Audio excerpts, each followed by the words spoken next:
فَبِمَا رَحْمَةٍ مِّنَ اللَّهِ لِنْتَ لَهُمْ، سو یہ کتنی بڑی رحمت ہے اللہ کی کہ اے نبی صلی اللہ علیہ وسلم آپ نرم مزاج ہیں ان کے لیے. یہ اللہ کا بڑا کرم ہے کہ آپ صلی اللہ علیہ وسلم کو اللہ تعالیٰ نے نرم مزاج بنا کر بھیجا. یہ آپ صلی اللہ علیہ وسلم کے اخلاق کا بیان ہے.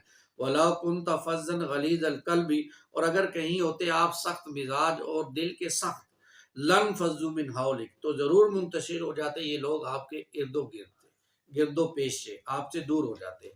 فَاعْفُ عَنْهُمْ، سو آپ معاف کر دو ان کو. وَاسْتَغْفِرْ لَهُمْ، اور دعائے مغفرت کرو ان کے حق میں. وَشَاوِرْهُمْ فِي الْأَمْرِ، اور مشورہ لیتے رہو ان سے دین کے کاموں میں.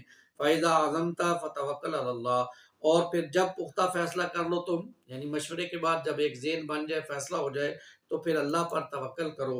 ان اللہ یحب المتوکلین، بے شک اللہ دوست رکھتا ہے توکل کرنے والوں کو.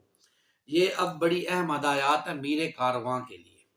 جو بھی جماعت کا سربراہ ہے، جماعت کا بڑا ہے، جماعت کے امیر ہیں، ان کے لیے بڑی اہم ہدایات ہیں. اللہ تعالیٰ نے میر کارواں کے لیے ہدایات دے دی ہیں اس مقام پر، اور بہت زبردست رسول اللہ صلی اللہ علیہ وسلم کے اخلاق کے ذریعے سے انہیں سمجھایا گیا ہے کہ ایک امیر کا رویہ کیسا ہونا چاہیے.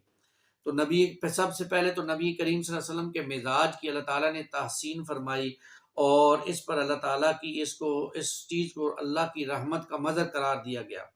نبی پاک صلی اللہ علیہ وسلم اگر مزاج کے تیز ہوتے اور دل کے سخت ہوتے تو ساتھی آپ صلی اللہ علیہ وسلم سے بکھر جاتے اور دور ہو جاتے. بقول شاعر، کوئی کارواں سے ٹوٹا کوئی بدگماں حرم سے، کہ میر کارواں میں نہیں خوئے دل نوازی. تو یہ ہوتا ہے معاملہ، جب انسان سخت مزاج کا ہوتا ہے تو لوگ اس سے دور جاتے ہیں. عام زندگی میں بھی دیکھتے ہیں سخت مزاجی انسان کو جو ہے وہ دین سے دور کر دیتی ہے، اور دین سے بھی دور کر دیتی ہے اور لوگوں سے بھی دور کر دیتی ہے، پھر انسان تنہا رہ جاتا ہے. تو نبی پاک صلی اللہ علیہ وسلم کو چند ہدایات دی گئی ہیں، اور ان ہدایات کے لیے رہتی دنیا میں آنے والے لوگ جو بھی دین کا کام کریں گے، جو بھی دین کے بڑے ہوں گے، میر کارواں بنے گے، ان کے لیے یہ ہدایات مشعل راہ ہے. پہلی ہدایت دے دی گئی کہ ساتھیوں کو ان کی غلطی پر معاف کر دینا چاہیے. یہ بڑی اہم ہدایت ہے، اور اس ہدایت پر عمل کرنا بہت مشکل ہوتا ہے. جب کسی سے غلطی ہو جائے، اور بحیثیت انسان کو غصہ بھی آنا ایک فطری امر ہے، لیکن معاف کرنا یہ بہت بڑا عمل ہوتا ہے. تو ساتھیوں کو ان کی غلطیوں پر معاف کر دیں. عہد میں دیکھیں بہت بڑی غلطی ہو گئی صحابہ سے، فتح شکست میں بدل گئی، لیکن پھر بھی انہیں اللہ کی طرف سے معاف کرنے کی ہدایت دی گئی. پھر یہ کہ ساتھیوں کے لیے اللہ سے استغفار بھی کریں.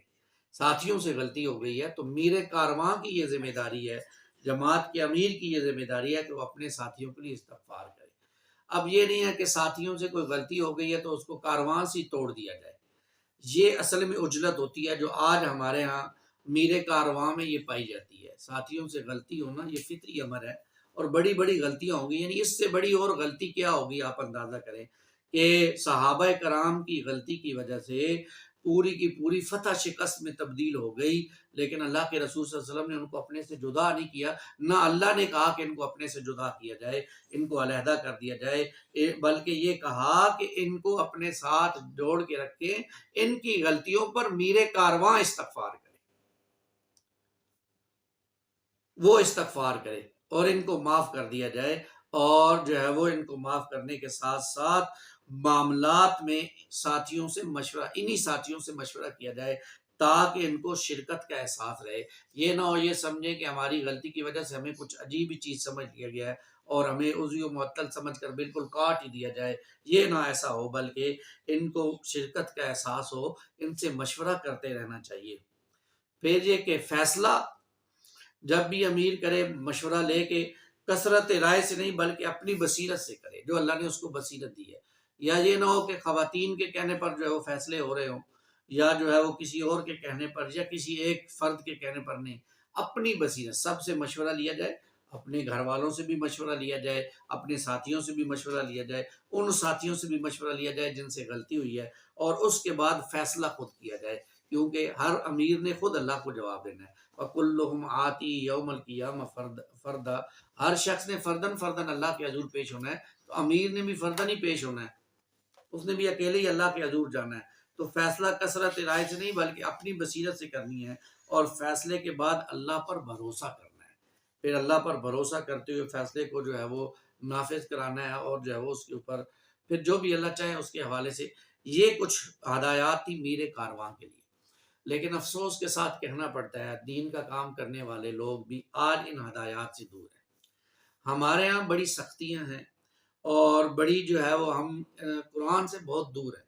وہ ہم اس کا درس بھی دیتے ہیں، لچھے دار گفتگو بھی ہو جاتی ہے، تقریریں بھی ہو جاتی ہیں، لیکن جب کبھی معاملہ آ جاتا ہے جناب دین کے اوپر، تو پھر جو ہے وہ جن لوگوں نے زندگیاں کھپائی ہوتی ہیں، جن لوگوں نے اپنے آپ کو لگایا اور کھپایا ہوتا ہے، اور جماعت کو یا نظم کو جو ہے وہ کہیں سے کہیں لے کر جاتے ہیں، ان کو آنن فانن ایک دو الفاظ کے تحت جو ہے وہ اپنے آپ سے کاٹ کر پھینک دیا جاتا ہے.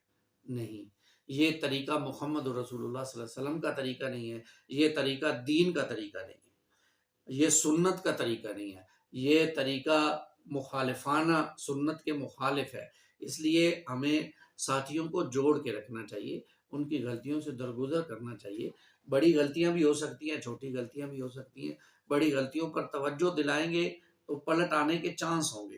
جب ہم کسی کو کاٹ دیتے ہیں نا، اسے علیحدہ کر دیتے ہیں، تو پھر کیا ہوتا ہے کہ انسان کٹنے کے بعد اس کے اندر ایک نفرت اور ایک بغض اور ایک پتہ نہیں کیا چیز، حسد، اور پھر شیطان بھی وار کرتا ہے، کچھ چیزوں کو جو ہے وہ دیوار بنا کے کھڑا کر دیتا ہے، اور پھر واپس پلٹنا بھی مشکل ہو جاتا ہے. تو یہ وہ چیزیں ہیں جس کی طرف توجہ کی ضرورت ہے. امیر کارواں کو، جماعت کے امیر کو اس طرف خصوصی توجہ کی ضرورت ہے. اللہ تعالیٰ جو لوگ بھی دین کا کام کر رہے ہیں ان کو ان باتوں کی سمجھ عطا فرمائے. آمین یا رب العالمین.